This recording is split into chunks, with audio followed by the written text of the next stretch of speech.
got a question. So, so do you see any similarities now to like 2007, 2006 or 7-ish? Yes and no. Nothing like back then. Right. Like back then, if you had a heart, a pulse, and a credit score, here's a mortgage. I mean, it was ridiculous. That was the Wild West. Right. Stated income, stated assets, no problem. Here's some money. Just had to score. Yes. Yeah. Everyone. You get an approval, you get an approval, you get an approval. 5 approvals. Yeah, exactly. You can buy houses. I think as of right now, it's a great thing to touch on. Non-qualified mortgage products are making a return in a big way. That's the similarity, right? Yes, but it's not like it was. So bank statement loans are a hot topic right now for self-employed clients. Right. My wife's self-employed. Most of you probably are self-employed, 1099, or you have your own business set up. Well, the point of being self-employed is to take advantage of every single one of those write-offs. Right. And if you're anything like my wife, I mean, everything. everything. I get yelled at for paying anything if it ain't on a business card kind of a deal.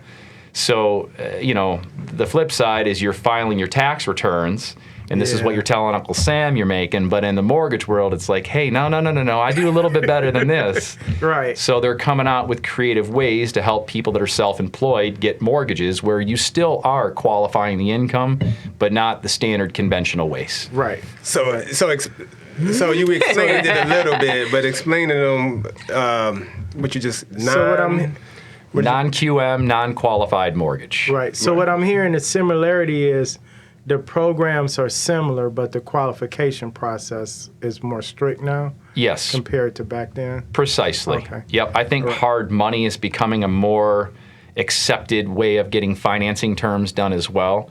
And not that hasn't been around, but I think more people are getting into it from an investment standpoint because the values just keep going up. Right. So if you've got maybe not the traditional way to be able to get credit, this is a way that you can get a loan where you still have some skin in the game from a down payment standpoint, and there's less risk because the collateral is something that's been appreciating now since really 2009. Right. But really appreciated in the past 2 years. Yeah. What are those mortgages, or what are the loan to values on those?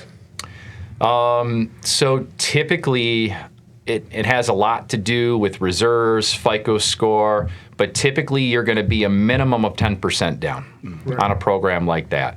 20% down is more favorable, and then we have a 12-month program and a 24-month program.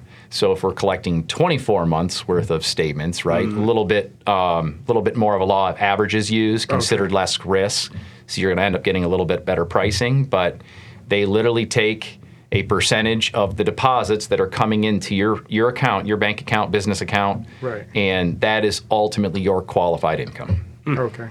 And we have other ones that there aren't restrictions on how many investment properties you own and finance.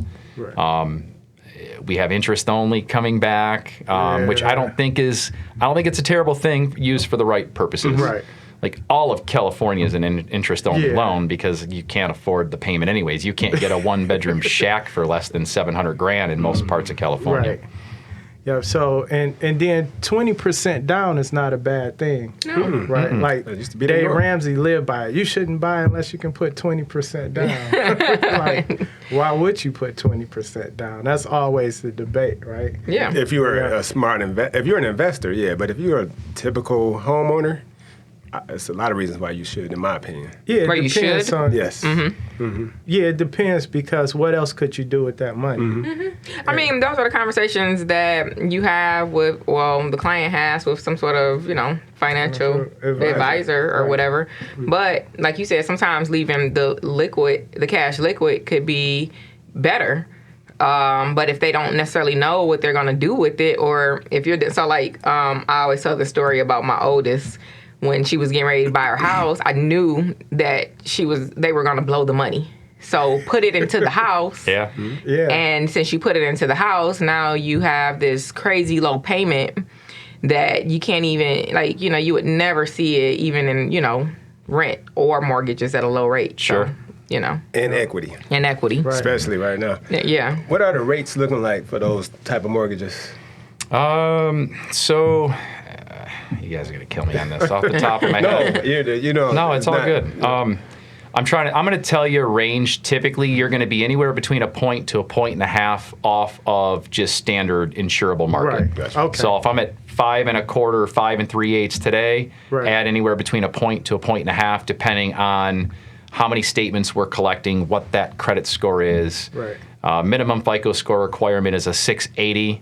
Okay. Optimal would be 740 plus, and they're going to make adjustments to margin, which means higher rate, appropriate with whatever those different parts are. More of a down payment's always a little bit better of a rate. Right.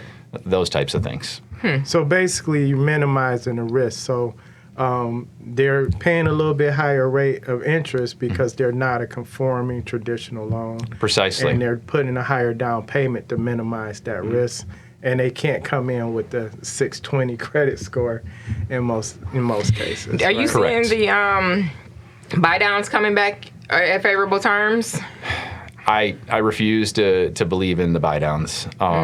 Historically, I think in previous years they've probably made sense. I might be the only one that thinks this, but I'm not the only one that thinks this. The smartest guy in mortgage, a guy by the name of Barry Habib, is who I got this from. But quote unquote, he says we have not seen the lowest rates in U.S. history. And this is the guy that consults Fannie, Freddie, MBS Highway. He owns that company. Okay. I subscribe to him, so I get text messages before the market's going to take a dump, or if I know rates are going to get better, I'll hold off on a lock. But this guy is pretty much what we consider the mortgage guru of the world. Wow. And he said it's going to get lower? I mean, it's lower than it was? Yeah.